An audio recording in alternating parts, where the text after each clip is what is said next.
안녕하세요. 저는 김영이라고 해요. 올해 72살입니다. 오늘 여러분께 정말 말하기 힘든 이야기를 해드리려고 해요.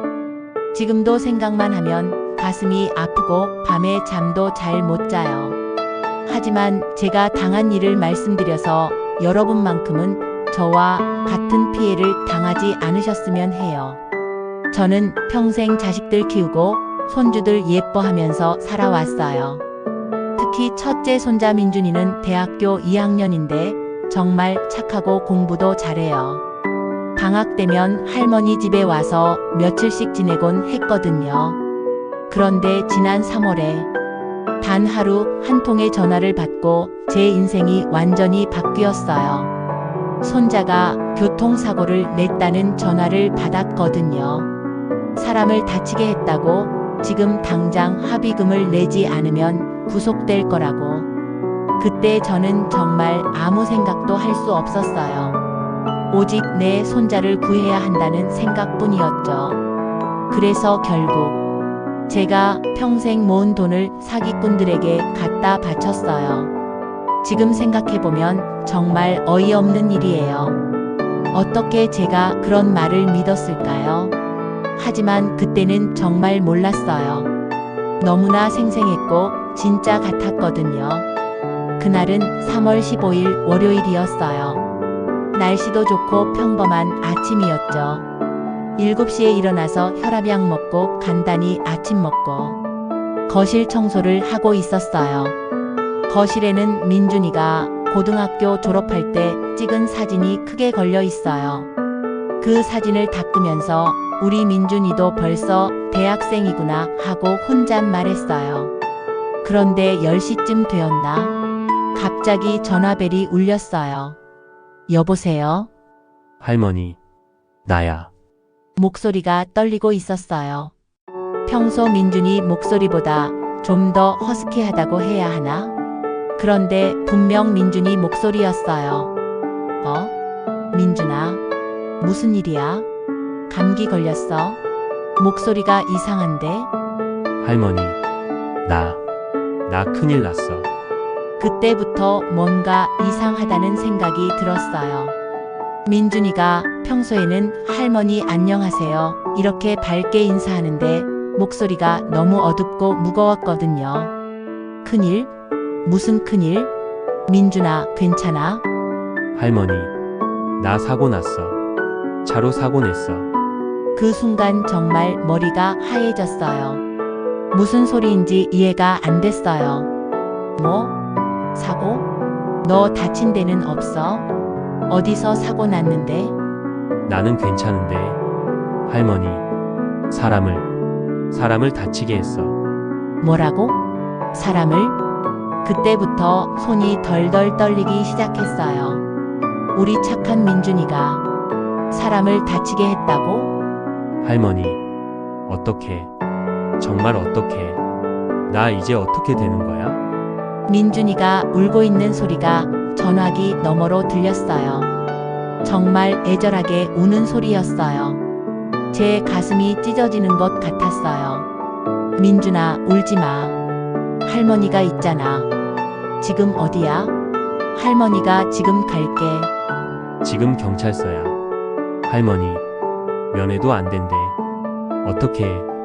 경찰서라는 말을 들으니까 정말 실감이 났어요. 우리 민준이가 경찰서에 있다니. 뒤에서 소음도 들렸어요.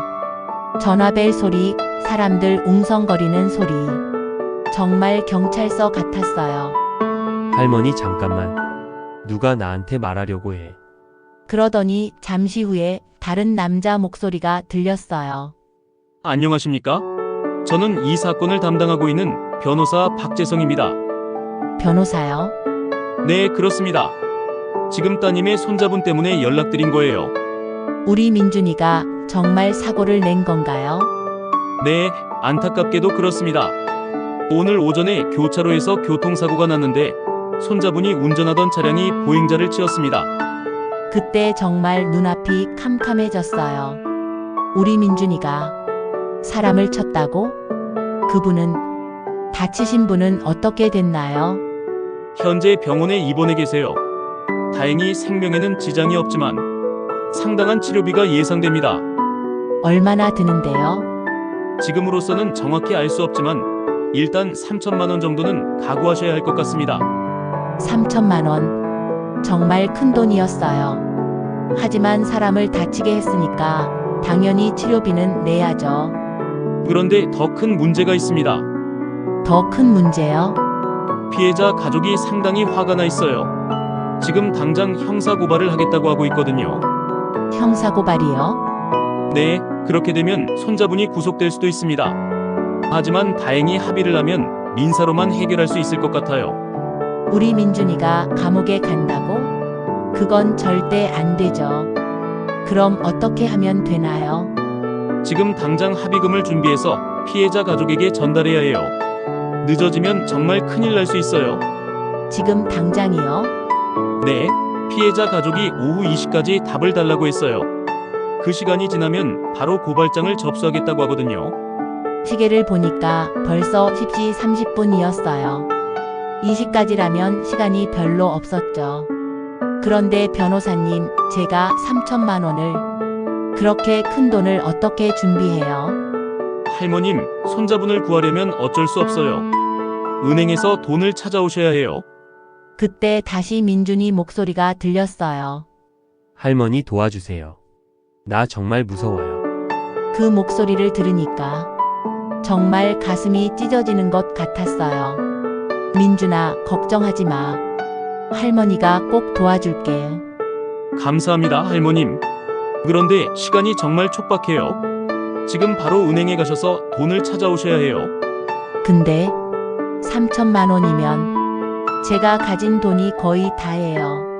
할머님, 손자분 미래를 생각해 보세요. 지금 돈을 아끼시면 손자분이 전과자가 될 수도 있어요.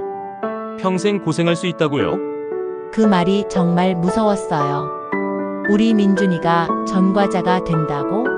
그럼 취업도 못하고 결혼도 못하고 인생이 망가지는 거잖아요. 알겠어요. 지금 바로 은행에 가볼게요. 감사합니다.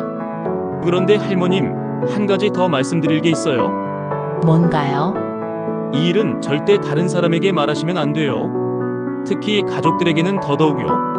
왜요? 지금 수사가 진행 중인 사안이라서요. 만약 다른 사람들이 알게 되면 수사에 방해가 될 수 있어요. 그럼 손자분에게 더 불리해질 수 있거든요. 그럴듯한 설명이었어요. 수사 중이니까 비밀로 해야 한다는 게. 그리고 은행에서 직원이 뭐라고 물어보면 그냥 개인적인 용도라고만 하세요. 절대 이 일 때문이라고 말하시면 안 돼요. 왜요? 은행에서 알게 되면 또 복잡해질 수 있어요. 간단하게 처리하려면 조용히 하는 게 좋아요. 모든 말이 다 그럴듯했어요. 그때는 의심할 이유를 찾을 수가 없었어요. 알겠어요. 그럼 지금 바로 가볼게요. 네, 빨리 부탁드려요. 시간이 정말 없어요. 전화를 끊고 급하게 외출 준비를 했어요. 지갑, 신분증, 도장. 필요한 걸 다 챙겨서 집을 나섰어요. 길을 걸으면서도 민준이 생각뿐이었어요. 우리 착한 민준이가 어쩌다 사고를 냈을까? 평소에 조심스럽고 신중한 아이인데. 그런데 생각해보니까 이상한 점들이 있었어요. 민준이가 언제부터 차를 몰았지? 운전면허는 땄다고 했는데 차는 누구 걸까? 하지만 지금은 그런 걸 따질 때가 아니라 민준이를 구해야 할 때라고 생각했거든요. 은행에 가는 길에 다시 전화가 왔어요. 할머님, 지금 어디시에요? 은행에 가는 중이에요. 거의 다 왔어요. 다행이네요. 그런데 할머님, 한 가지 더 말씀드릴 게 있어요. 뭔데요? 피해자 가족이 좀 더 요구를 하고 있어요. 더요? 네, 치료비 외에 정신적 피해 보상금도 달라고 해요. 그래서 총 5천만 원이 필요할 것 같아요. 5천만 원. 처음보다 2천만 원이 늘었어요. 그렇게 되면 제가 가진 돈을 다 써야 해요. 할머님, 정말 죄송해요. 하지만 어쩔 수 없어요. 이 정도라도 받아주겠다고 하니까 다행인 거예요. 그때 뒤에서 또 웅성거리는 소리가 들렸어요. 그리고 누군가 빨리 해달라고 하는 소리도 들렸어요. 할머님, 지금 피해자 가족이 와 있어요. 정말 화가 많이 나 있어서 빨리 처리하지 않으면 정말 큰일 날 것 같아요. 알겠어요, 알겠어요. 5천만 원 찾을게요. 정말 감사합니다. 평소에 다니던 은행이었는데 이렇게 큰 돈을 찾아본 적은 처음이었어요. 번호표를 뽑고 기다리는데 가슴이 두근두근했어요. 정말 5천만 원을 다 찾아도 될까? 하지만 민준이 생각을 하니까 손자를 구하는데 돈이 아까울 게 뭐 있어요. 78번 고객님, 3번 창구로 오세요. 제 차례가 되어서 창구로 갔어요. 젊은 여자 직원이 앉아 있었어요. 어떻게 도와드릴까요? 예금을 좀 찾으려고 하는데요. 얼마나 찾으시겠어요? 5천만 원이요. 그 순간 직원의 표정이 변했어요. 눈을 크게 뜨더니 저를 자세히 보더라고요. 5천만 원이요? 어르신, 그렇게 큰 돈을 어디에 쓰시려고요? 갑자기 그런 걸 왜 묻나 싶었어요. 제 돈인데 개인적인 용도예요. 어르신, 혹시 무슨 급한 일이라도 있으신가요? 보이스피싱이나 사기 같은 건 아니시죠? 보이스피싱이라니. 그런 말을 들으니까 기분이 좀 나빠졌어요. 제가 그런 걸 당할 만큼 어리석어 보이나? 그런 거 아니에요. 그냥 가족 일로 필요한 거예요. 어르신, 죄송하지만 정말 조심하셔야 해요. 요즘 어르신들을 노리는 사기가 정말 많거든요. 손자나 손녀가 사고를 냈다고 하면서 돈을 요구하는 경우가 특히 많아요. 그 말을 들으니까 가슴이 철렁했어요. 혹시 정말 사기일까? 하지만 그때 휴대폰이 울렸어요. 또 민준이에게서 온 전화였어요. 할머니 지금 뭐해? 지금 은행에서 돈 찾고 있어. 할머니 고마워. 근데 은행 직원이 뭐라고 안 해? 응. 좀 이상하다고. 사기 아니냐고 그러더라. 할머니 그 사람 말 믿으면 안 돼. 지금 시간이 없어. 1시 30분까지 돈을 가져와야 해. 안 그러면 나 정말 구속돼. 민준이 목소리가 정말 간절했어요. 울먹이면서 할머니 제발. 제발 나 좀 도와줘. 나 정말 무서워. 그 순간 모든 의심이 사라졌어요. 이게 사기라면 우리 민준이 목소리를 어떻게 흉내낼 수 있겠어요? 직원에게 말했어요. 그런 거 아니에요. 정말 급한 일이라서 그래요. 빨리 좀 처리해 주세요. 어르신, 정말 확실하세요? 한 번만 더 생각해 보시겠어요? 확실해요. 빨리 해주세요. 목소리를 높이니까 직원이 놀라더라고요. 주변 사람들도 저를 쳐다보고 어르신, 알겠습니다. 그런데 이렇게 큰 돈을 현금으로 찾으시면 위험해요. 혹시 계좌이체는 안 되나요? 아니에요. 현금으로 필요해요. 그러시면 신분증이랑 도장 좀 보여주세요. 서류를 작성하는 동안에도 계속 전화가 왔어요. 할머니 아직도 은행에 있어? 빨리 좀 해. 지금 하고 있어. 조금만 기다려. 할머니 정말 시간이 없어. 피해자 아버지가 지금 경찰서로 오고 있어. 그 사람이 오기 전에 합의를 끝내야 해. 점점 다급해지는 목소리를 들으니까 저도 조급해졌어요. 직원님, 좀 더 빨리 안 되나요? 어르신, 이런 큰 금액은 시간이 좀 걸려요. 그런데 정말 괜찮으세요? 마지막으로 한 번만 더 물어볼게요. 괜찮다니까요. 결국 30분 정도 걸려서 5천만 원을 다 찾았어요. 현금을 가방에 넣으니까 정말 무거웠어요. 은행을 나오면서 직원이 마지막으로 말했어요. 어르신, 정말 조심하세요. 혹시 이상한 점이 있으면 바로 112에 신고하시고요. 하지만 저는 그 말을 흘려들었어요. 민준이를 구하는 일인데 뭘 신고해요? 은행을 나오자마자 바로 전화가 왔어요. 할머님, 돈 다 찾으셨어요? 네, 다 찾았어요. 감사합니다. 그럼 이제 전달하시면 돼요. 어떻게 전달해요? 강남역 3번 출구 앞에 있는 커피숍 아세요?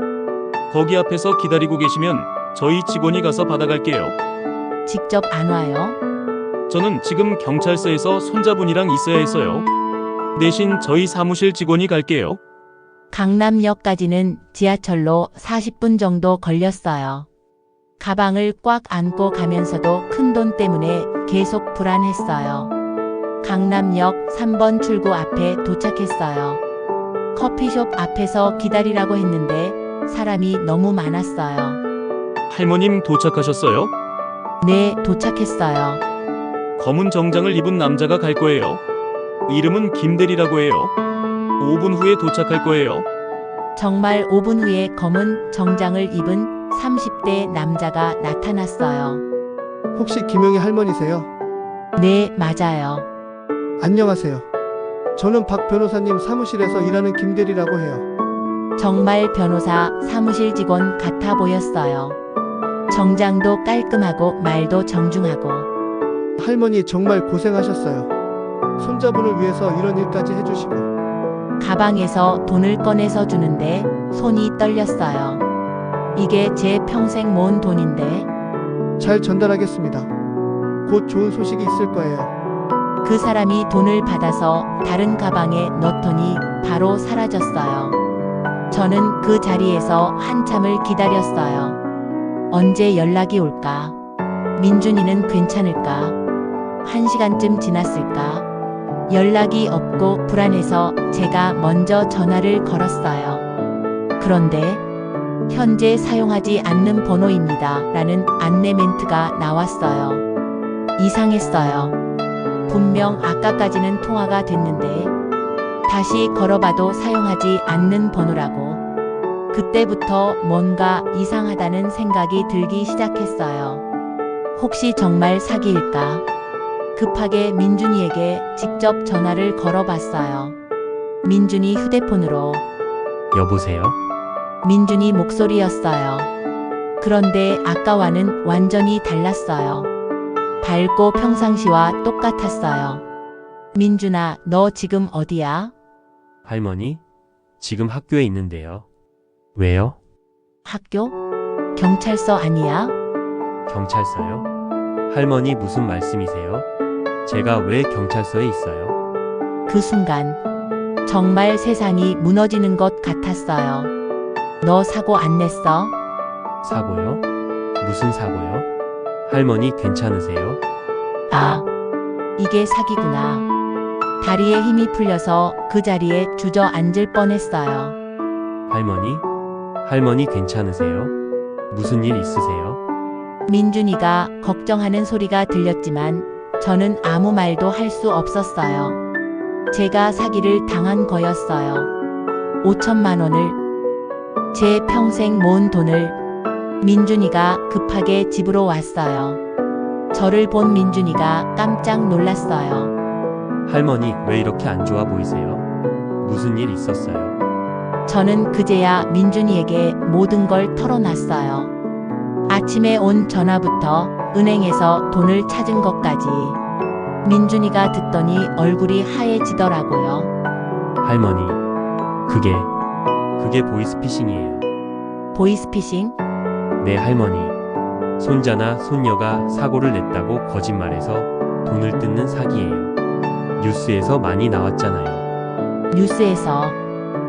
맞아요.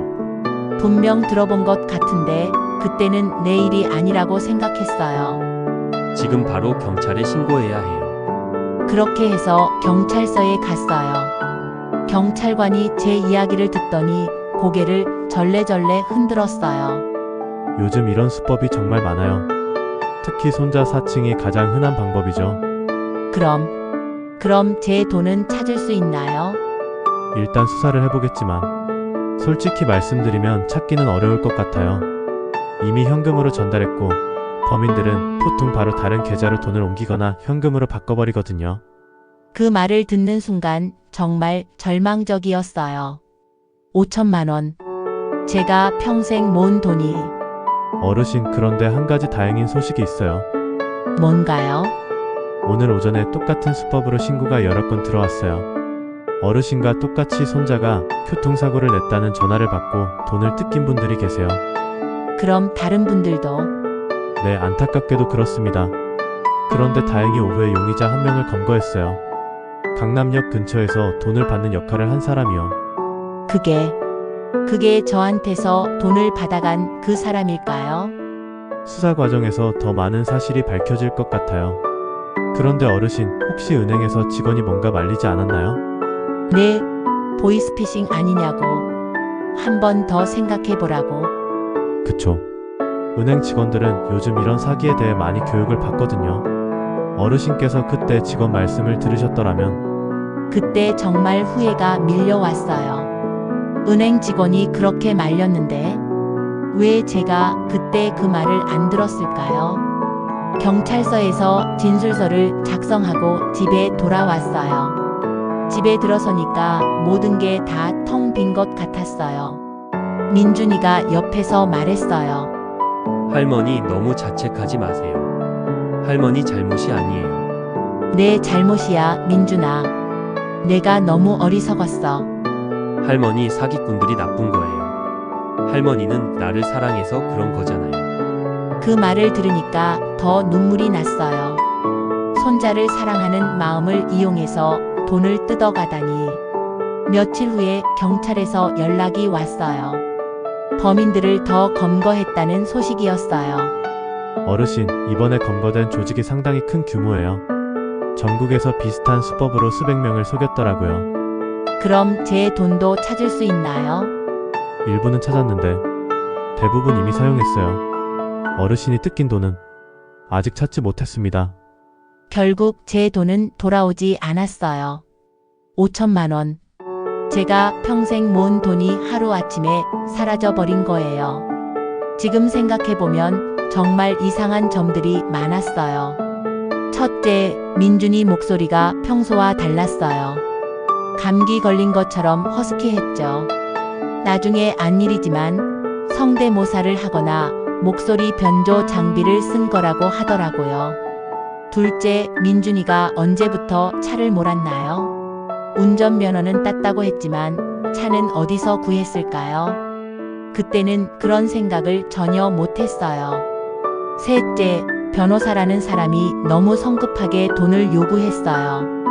보통 교통사고가 나면 보험회사에서 처리하는데 왜 바로 현금을 요구했을까요? 넷째, 가족들에게 비밀로 하라고 했어요.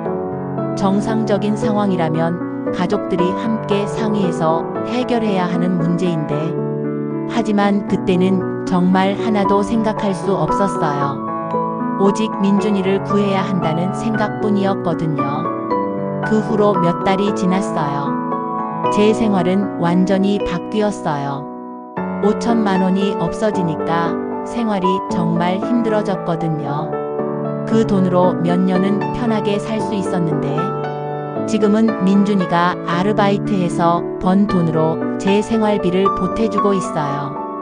정말 죄스럽고 미안해요. 손자가 할머니 생활비를 대줘야 하다니. 그리고 무엇보다 제 자신에게 화가 나요. 어떻게 그런 뻔한 사기에 속을 수 있었을까요? 지금은 전화가 와도 무서워요.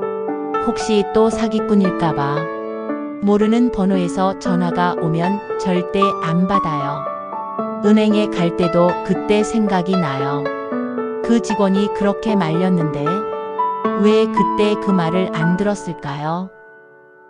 여러분, 제 이야기 들으셨죠?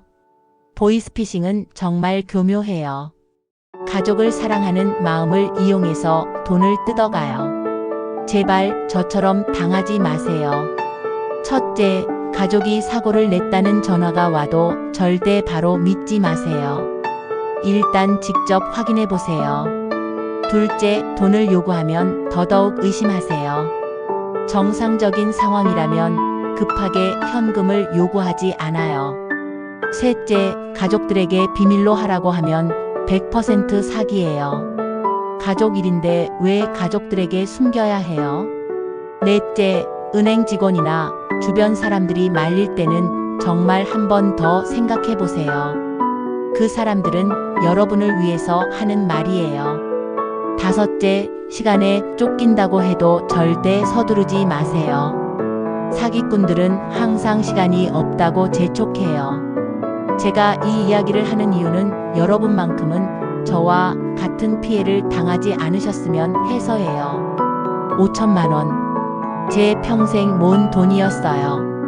그 돈으로 민준이 결혼할 때 도와주려고 했는데, 이제는 오히려 민준이가 저를 도와줘야 하는 상황이 되었어요. 정말 후회돼요. 그날 아침 그 전화만 안 받았어도, 은행에서 직원 말만 들었어도, 하지만 이제 와서 후회해봐야 소용없죠.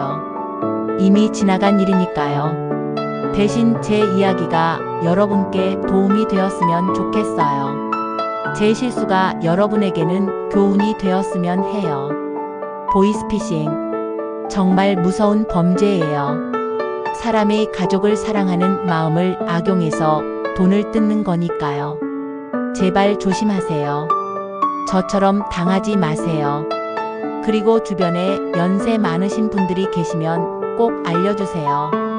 이런 사기가 있다는 걸 조심하라고. 제 아픈 경험이 누군가에게는 도움이 되었으면 좋겠어요. 긴 이야기 들어주셔서 고맙습니다.